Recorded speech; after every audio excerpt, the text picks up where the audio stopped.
नमस्कार, आदाब, सत श्री अकाल।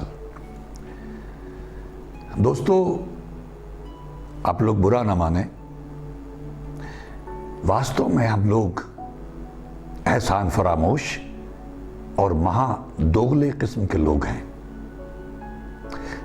ये बात बहुत से लोगों को अटपटी लग सकती है, लेकिन इस पे हम बात करते हैं और फिर आप मन ही मन मानने लग जाएंगे कि ये सत्य है। अब एहसान फरामोश कौन होता है? जो किसी का किया हुआ भूल जाए। किसी ने अगर आपको फेवर की है, आपका भला किया, आपकी मदद की है जरूरत के समय, और आप उसे भूल जाएं, या आप उसे याद ना करें, ना उसका धन्यवाद करें, ना अप्रिशिएट करें, तो ये कौन है? एहसान फरामोश। महापुरुषों का फरमान है कि इस धरती पे जो सबसे बड़ा बोझ है वो एहसान फरामोशों का है। ये धरती अगर गर्क हुई तो पहाड़ों और बिल्डिंगों के बोझ से गर्क नहीं होगी, एहसान फरामोशों के बोझ से गर्क हो जाएगी एक दिन। तो आप अंदाजा लगाइए कि संसार में कितने एहसान फरामोश हैं। हम मुफ्तखोर हैं और एहसान फरामोश हैं। हम धूप लेते हैं, हम बारिश लेते हैं, हम ऑक्सीजन लेते हैं, हम प्रकृति की तमाम चीजें जो ईश्वर ने हमारे लिए मुहैया की हैं, मौसम बनाए हैं, हम सब कुछ लेते हैं, लेकिन उसे कभी याद नहीं करते। ज्यादातर उसका धन्यवाद नहीं करते। खाना खाते वक्त बैठ के उसका धन्यवाद नहीं करते, उसे याद नहीं करते ज्यादातर लोग।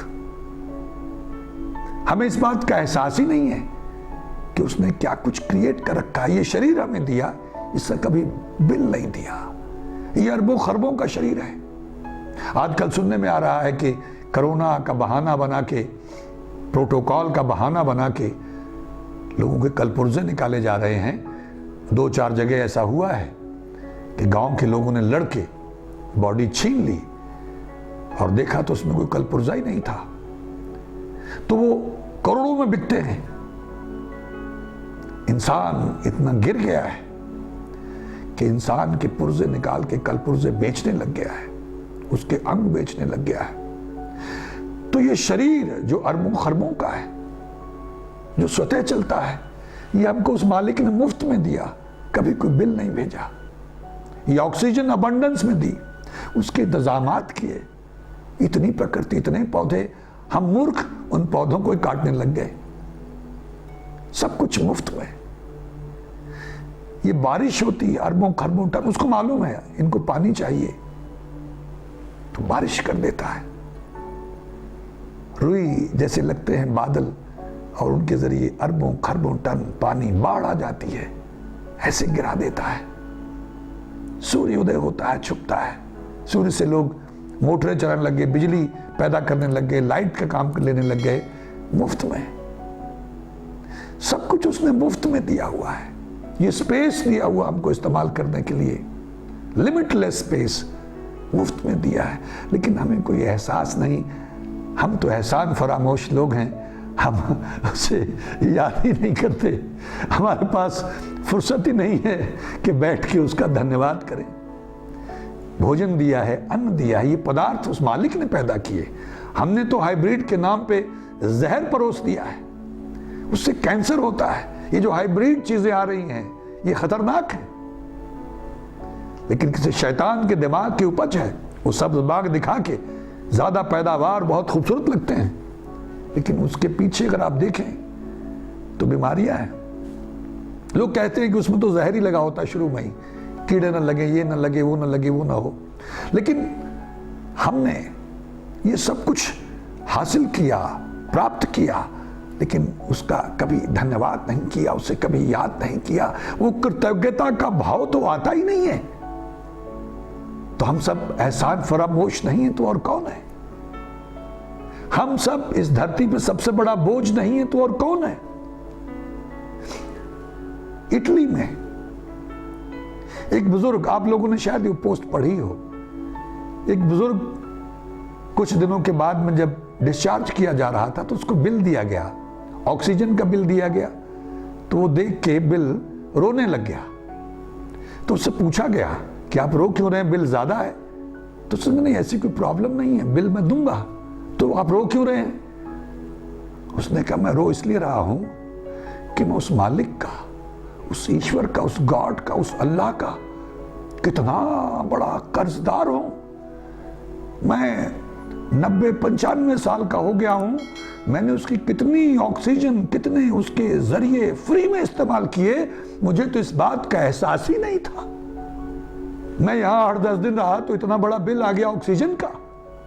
मैंने उस मालिक को कभी याद ही नहीं किया जिसने अबंडेंस में इतनी ऑक्सीजन दी, और मैं 95 साल तक उसकी ऑक्सीजन इस्तेमाल करता रहा और उसने कभी मुझसे एक पाई नहीं मांगी। मैं कितना बड़ा एहसान फरामोश हूं। तो हम सब कितने बड़े एहसान फरामोश हैं, कितने बड़े बोझ हैं इस धरती पे। इसलिए उस ईश्वर को याद किया करो, उसका धन्यवाद किया करो हर चीज के लिए जो उसने बनाई है, हमारे लिए मुफ्त में दी है हर चीज। मैंने सांस का जिक्र किया था कि अनमोल है, लेकिन हम महादोगले या दोगले किस्म के लोग कैसे हैं? हम लोग पूजा पाठ करते हैं, गुरुद्वारे जाते हैं, मंदिर मस्जिद जाते हैं, नमाज पढ़ते हैं, चर्च में जाते हैं, गुरु ग्रंथ साहब की वाणी का पाठ करते हैं, गीता का पाठ करते हैं, रामायण का करते हैं, कुरान शरीफ का पाठ करते हैं, बाइबल का करते हैं, लेकिन पाठ ही करते हैं, हमको उस मालिक पर भरोसा नहीं है, रत्ती भर भी भरोसा नहीं है। अगर भरोसा होता तो हम कोरोना से डर के इस तरह चूहों की तरह दुबक के अपने घरों में ना बैठे होते। इस तरह से मास्क लगा के इतने लोग भयभीत हैं। तो मुझे लगा हम सब दोगले हैं भाई, हम सब हिपोक्रेट्स हैं, हम सब झूठे मक्कार लोग हैं। नवे महल्ले के श्लोक हम सुनते हैं, चिंता ताकि कीजिए जे अनहोनी होए। अनहोनी हो नहीं सकती, होनहार को कोई टाल नहीं सकता है, तो फिर चिंता किस बात की? सुखमणि साहब में आता है कि जिसके प्राण न काढ़त आप, जिसको राखत देकर हाथ, जिसके प्राण वो स्वयं नहीं ईश्वर निकालता है, क्योंकि उसके हुक्म से सब होता है, उसको हाथ देकर स्वयं रखता है। प्रभु पावे बिन साहस ते राखे। अगर उसका मन करेगा, उसको भाएगा, तो बिना सांस के भी जिंदा रखेगा। 22 दिन के बाद वो बर्फ के नीचे दबा हुआ फौजी खोद के निकाला गया था, वो जीवित था। ये सारे प्रमाण होने से बहुत सारी बातें गुरु ग्रंथ साहब में, गीता में, मेरे हुक्म के बिना पत्ता नहीं हिलता है। मैं ही करता पुरुष हूं, करे करावे आपे आप। हम ये सब कहते हैं, लेकिन हमें रत्ती भर भी विश्वास नहीं है। हम ये बातें करते हैं, लेकिन हमको रत्ती भर भी विश्वास नहीं है। तो फिर हम हिपोक्रेट्स नहीं हैं, महादोगले लोग नहीं हैं, तो और क्या है?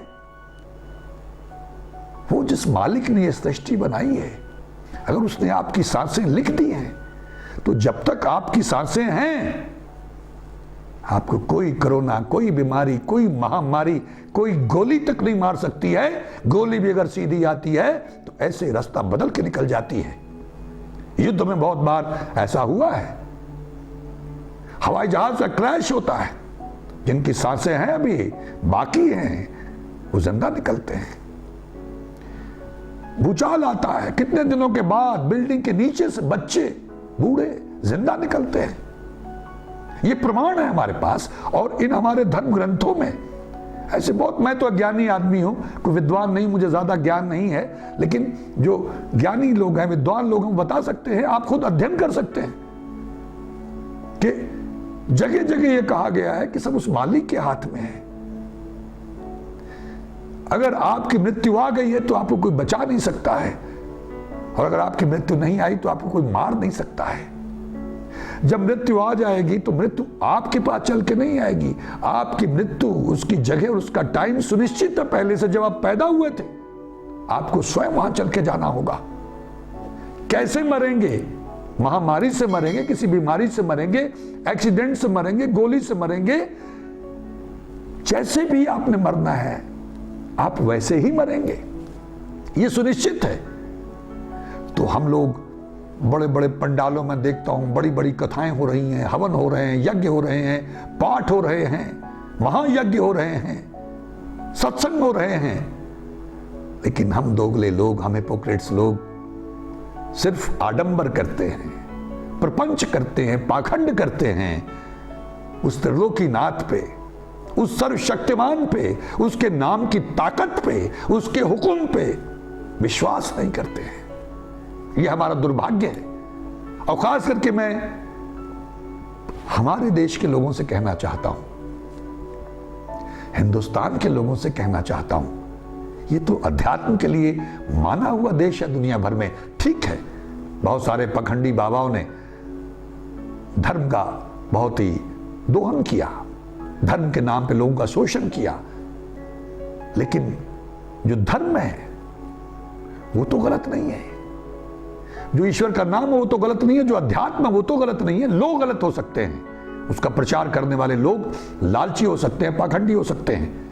तो ये ऋषियों, मुनियों, तपस्वियों, औलियों, अवतारों की धरती है, गुरुओं की धरती है, संतों की धरती है, पीरों की धरती है, उनकी चरण छू प्राप्त है। हमको तो कम से कम ऐसे दोगले, ऐसे हिपोक्रेट्स नहीं होना चाहिए। ठीक है, वेस्ट में उन लोगों की कल्चर अलग है, लेकिन हमारे पास तो ईश्वर के नाम की ये शक्ति, अध्यात्म की शक्ति है, ऐसी ऐसी महाशक्ति है यहां हुई है।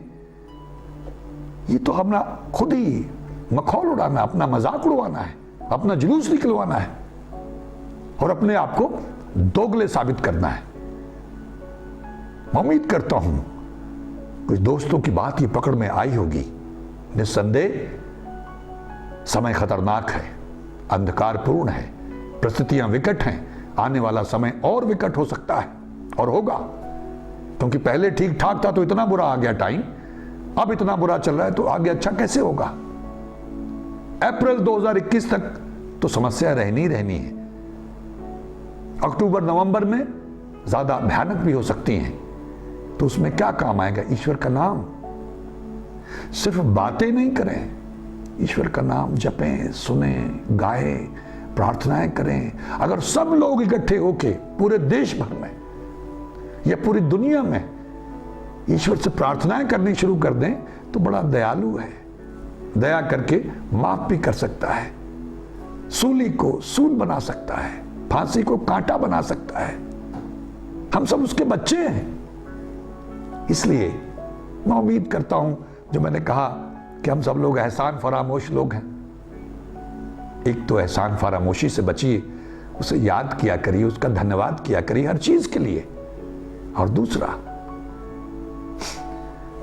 हम जो दोगलापन हम में आ गया है, हम कहते कुछ हैं, करते कुछ हैं, तो नाम और ईश्वर सब कहने की बातें रह गई, बोल वचन रह गया। नहीं, वास्तव में ईश्वर है।